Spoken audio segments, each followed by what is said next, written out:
안녕하세요. 리디의 마일즈의 지키입니다. 자, 원포인트 IELTS 시간이죠. 우리 이제 리딩 얘기하는데요.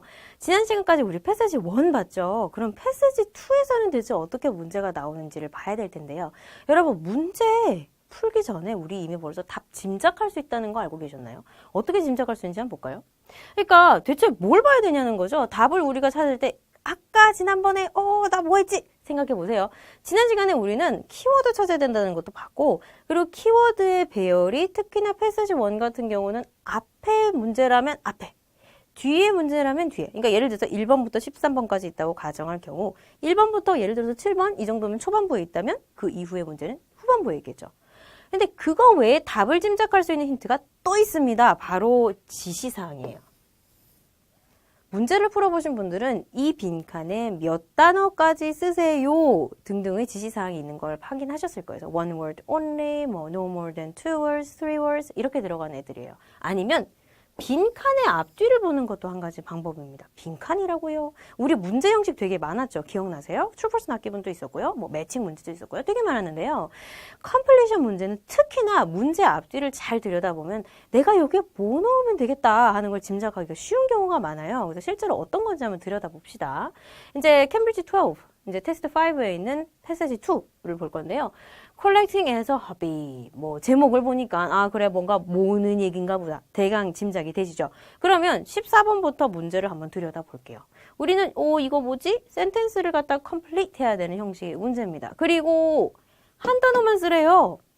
보통 한 단어만 써야 되는 경우는 높은 확률로 명사를 많이 물어봅니다. 명사라고요? 물건의 이름 아니면 어떤 무엇인 추상적인 개념의 이름 이런 걸 많이 물어보게 되는데요. 고유명사는 보통 사람의 이름이라거나 물건의 이름 같은 게 등장하게 되고 뭐 그런데 한 단어를 써야 되면 그런 명사인데 대체 무슨 명사냐 이거죠. 한번 봅시다. 빈칸의 앞뒤를 살펴보자는 얘기를 했었죠. The writer mentions. 이제 필자는 이렇게 언급을 하고 있습니다. collecting. 우리가 벌써 제목에서 뭘 모은다는 건 짐작했어요. 근데 무엇을 모으는 것. 그러면은 여기에 들어가는 명사는 명사인데 물건의 이름일 가능성이 높아집니다. 사람 이름은 더 이상 등장하지 않겠고 직업도 아닌 것 같고 모을 수 있는 물건 중에 뭔가가 답이겠죠. 근데 특히나 더 한 가지 중요한 거 example입니다. 예시는 예시인데 collecting in order to make money. 또 in order to 이거 순서인가 이러고 있으시면 안 되고요. 이거는 차례대로라는 뜻 이렇게 해석하면 다 꼬입니다. 이거는 because 왜냐하면 for 뭐뭐를 위해서 이런 의미예요. 그러면 돈 벌려고 모으는 것의 예시예요. 그러면 이런 거를 모아서 돈을 법니다. 팔아서 뭐 차익을 남깁니다. 이런 얘기가 나올 가능성이 크겠죠. 그 다음에 collectors 뭐 모으는 이런 수집가들은 may get a feeling of 기분이에요. 그럼 빈칸 안에 들어가는 거는 기분과 관련된 어휘일 가능성이 높죠. 그럼 대체 무슨 기분이냐는 거죠. feeling happy. 근데 여기서 happy 쓰면 어떻게 돼요? 이상해지지 않나요? 여기서는 명사가 들어가야 되는 상황이죠. 왜? 전치사가 있어서 그렇죠? 전치사 뒤에는 보통 명사가 들어옵니다. 그럼 happy가 아니고 예를 들어서 만약에 happy라면 happiness라고 적어줘야 되는 거예요. 꼭 확인해봐야 되겠죠. 그렇고 buying and selling items 물건을 팔고 사면서 어떠어떠한 기분을 느낍니다. 뭔지 찾아봐야 될 텐데. 근데 콜렉터들의 특성상 무언가를 모으는 사람의 특성상 물건을 사고 팔고 하면서 자기 콜렉션을 불려가면 기분이 어떻겠어요? 보통은 좋지 않을까요? 그럼 여기에 들어가는 기분에 해당되는 명사는 보통 긍정적인 성격의 어휘가 등장할 가능성이 높다는 거죠. 그 다음 collectors clubs. 클럽이라고요? 뭐 그 클럽 말고요, 여러분. 그러니까 이거는 이제 모임이라는 의미가 크겠죠. 그래서 동호회 뭐 이런 얘기도 나올 것 같은데 무언가를 제공합니다. 기회를 제공해요. to share. 무언가를 나눌 기회를 제공합니다. 뭘 나누게 될까요? 뭐 물론 물건을 나눌 수도 있고 기분을 나눌 수도 있고 뭐 여러 가지가 가능하겠지만 어쨌든 우리가 키워드로 삼아야 되는 거 collectors club도 눈에 보이고요. 나눈다 아니면 공유를 한다 뭐 이런 어휘도 등장할 가능성이 높죠. 한번 찾아봅시다. 무슨 이야기가 등장하는지.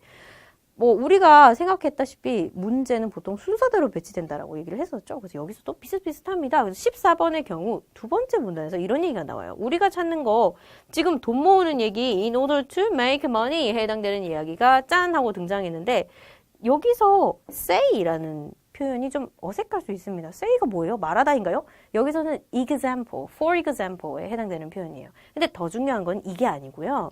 여기에서 antiques를 모읍니다라는 것 앞에 여기서 이제 이런 얘기를 하죠. 사람들이 because they want to make money 이거죠. 돈을 모으기 위해서 모으는 사람들이 있어요. 라고 해서 설명을 들어갑니다. 이거를 갖다가 instrumental reason이라고도 할 수 있겠어요? 이게 중요한 게 아니죠. 예를 들면 앤티크들을 이렇게 모으게 되면은 나중에 싸게 사서 비싸게 팔게 된다. profit, 이익을 남기게 된다. 그렇네요. 그럼 여기에 들어갈 답은 멀리서 헤매고 있을 게 아니고 make money 찾았어. 이그샘플에 해당되는 표현 빨리 찾아봐. say가 있구나. 답 앤티크두구나. 이렇게 써주면 끝납니다. 물론 이제 정답을 쓰실 때에는 앤티크라고 쓰실 수도 있겠지만 뒤에 s까지 붙여서 써주면 더 좋겠죠. 그래서 본문 안에 등장하는 형태 그대로 지켜서 써주는 게 좋습니다. 또 다른 문제도 한번 들여다볼까요?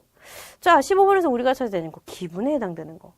지금 한눈에 딱 보고 이거 뭔지 알아차셨으면 잘하고 계시는 거예요. feeling, psychological element, 심리적인 요소라는 말을 보고 feeling이랑 동일하잖아 라고 이해했으면 지금 우리가 지난 시간에 키워드 찾아보세요, 싹을 지어보세요 했던 거 기억나시나요? 우리 그때 사람이 만드는 거를 테크놀로지랑 연결했었죠. 이런 식으로 연결이 잘 되고 있는 겁니다. 그럼 이제 무슨 기분을 느낄까요?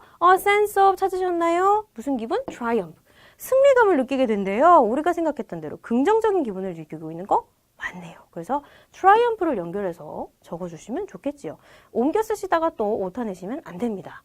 자, 또 다른 문제 한번 봅시다. 우리 그때 뭔가를 공유한다는 얘기를 했고 콜렉터스 클럽이라는 얘기도 했는데요. 클럽하고 동의어 찾으셨나요? 바로 그룹이지요. 이 그룹 사람들이 대체 무엇을 쉐어하는가? 아무리 봐도 쉐어는 없어 보이는데 대신 우리가 눈에 들어오는 거는 exchange입니다. 대체 무언가를 교환하나요? 인포메이션이군요. 그래서 답은 정보를 교환하는 게 되겠지요. 그래서 저 보시다시피 저는 이거 다 해석하지 않았어요. 다 해석하지 않았지만 동의어가 있잖아. 그러면 우리가 앞뒤에서 짐작했던 그 명사 어딨지? 앞뒤에서 짐작했던 그거 어딨지? 이렇게 해서 힌트를 찾아서 들어가는 게 보이죠? 이거는 패세지 2에만 해당되는 게 아닙니다. 가장 긴 지문인 패세지 3에서도 동일한 식으로 접근할 수 있어요. 그런데 쉬운 이렇게 쉽게 진행되면 여러분이 지금 고민하고 있지는 않겠죠. 대체 또 어떤 또 문제가 발생하는지는 다음 시간에 또 알아보도록 하겠습니다. 감사합니다.